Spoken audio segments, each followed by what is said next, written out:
Hi again, Judy here. This is our part B of the week 2 lecture. Nice short chunks. I think it's easier to get through that way. All right, so the handbook continues talking about social convention and cultural continuity. Ooh, these are some big words. So culture is something that's learned, it's inferred. You're not always told how you conduct yourself, but you see it. You see it in patterns from being a tiny kid right on up. You know that when you're sitting down at a prepared fancy meal, you wait for the host or the hostess to sit down. Or you know that maybe when you walk into your aunt or uncle's or your grandparents' house, there's a particular tradition. I'm German, grew up, we handshake, we don't necessarily hug. That's how I grew up with my grandparents.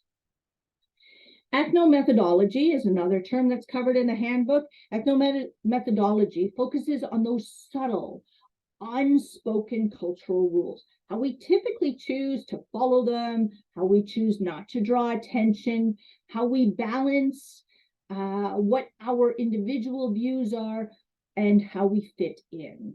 So I've got a couple of examples here of different cultural norms that might not necessarily have been the norm for me. You'll get to know me. I love traveling. It is something that we do with our family on a regular basis. The first image is from when I was in Qatar a few years ago, not right now with Soccer Mania, but a few years ago I was there. And it's a very different kind of a pedestrian crossing symbol for what I'm used to in a Canadian context.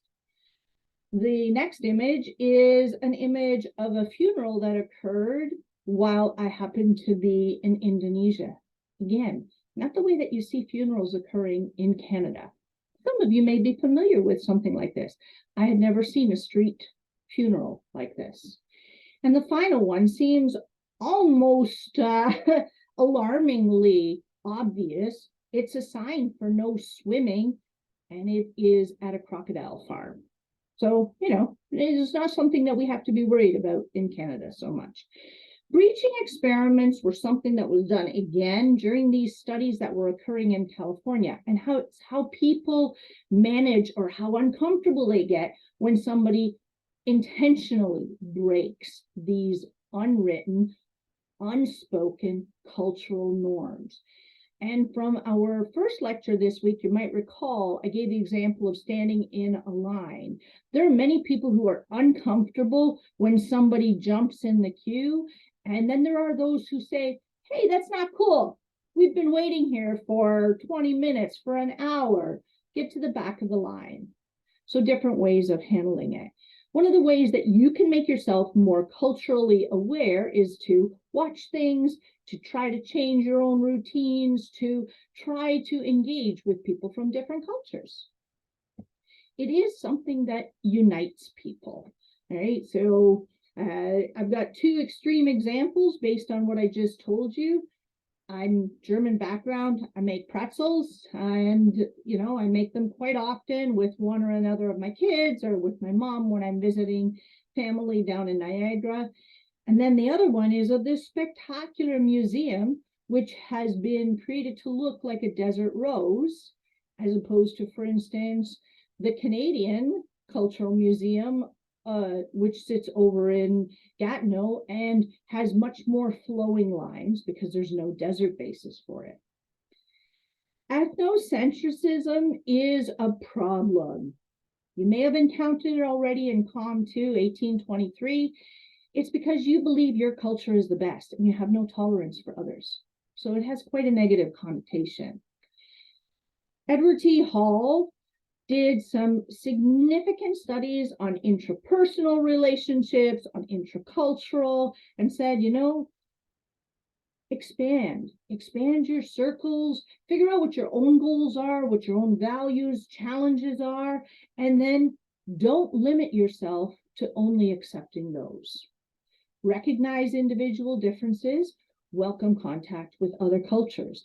The more that you're willing to work with those from different cultures, the more you're exposed to a different set of values, which makes us more culturally adept and aware. So this is a very short video that I'm just going to play and have you pay attention and watch. Every communication is two conversations. It's the content and the body language. And when those two are aligned, you can be effective and you can get your point across. When they're not aligned, what happens is the body language trumps the content every single time. And yet,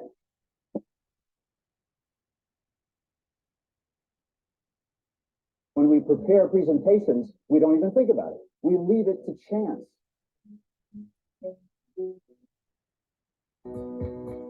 We have a conscious mind. It tells us what to do. It says, Nick, you're standing and walking and talking. That's difficult for you, so you better pay attention. We think we're in control because, by definition, the conscious mind is the one we're aware of, but we're not. We all monitor zones of space between each other. 12 feet or more is public space, 12 feet to 4 feet social space, 4 feet to 1.5 feet personal space. We are now in personal space. I am Billy and I are in personal space. And 1.5 feet to 0. Thanks, sorry about that, James. Is intimate space. But here's the thing. The only significant things that happen between people happen in personal and intimate space.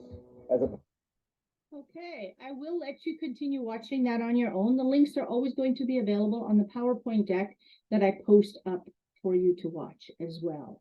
It is an infomercial.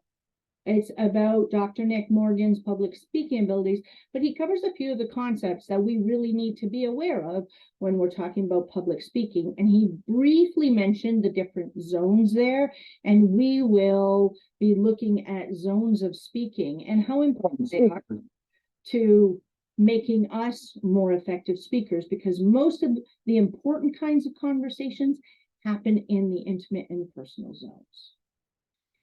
The handbook goes on and talks about this really huge spread in privilege. If we look at role models, stock images, examples of good speakers, there's a very similar socioeconomic type that occurs, a very similar gender. There's not a wide set of examples for us to look at. There are very distinct expectations of how women conduct themselves when they are presenting and how men conduct themselves when they are presenting, how women look when they are in a public space and how men look when they are in a public space. And then we have a slight breaking of the similarity with important figures like Malcolm X, who said, you know, really, you should only speak if you've got something important to say. Maya Angelou, who talked about the self-hobbling that she has gone through based on cultural upbringing, where her mother, her grandmother, her aunties would tell her, you know, women have a certain role and you're not to exceed that. What we're going to be looking at, and I'll be doing a lot of talking about, is a multicultural approach, that we promote and accept a variety of cultures. And certainly teaching at Algonquin, I've seen a wide range of different cultures, and I've had different experiences with students. So if you're uncomfortable calling me Judy, you'd rather call me ma'am, I'll live with it. I am here, I'm from Canada, so for me, calling me Judy is a perfectly normal thing. We talk about flattened hierarchies in Canada. I absolutely know who the college president is at Algonquin. It's Claude Brûlé, but it wouldn't enter my head to say Mr. Brûlé to him. I would call him Claude. So these are some of the differences. There tend to be some extra barriers that are put into place for some people. Perceptions, oh, maybe they won't be able to do it because they are of a particular gender, or they're of a particular ethnic background, or they're an immigrant, or they don't speak English as well. They've got an accent, all of these kinds of things. I should tell you, my first language was not English. And look, here I am teaching English. The handbook also goes on, talks about different kinds of reactions that we have. We've got internal considerations. Some get super nervous when you have to do a talk of any kind. It's a biochemical reaction. It's this fight or flight that is right back to when we were hunter-gatherers.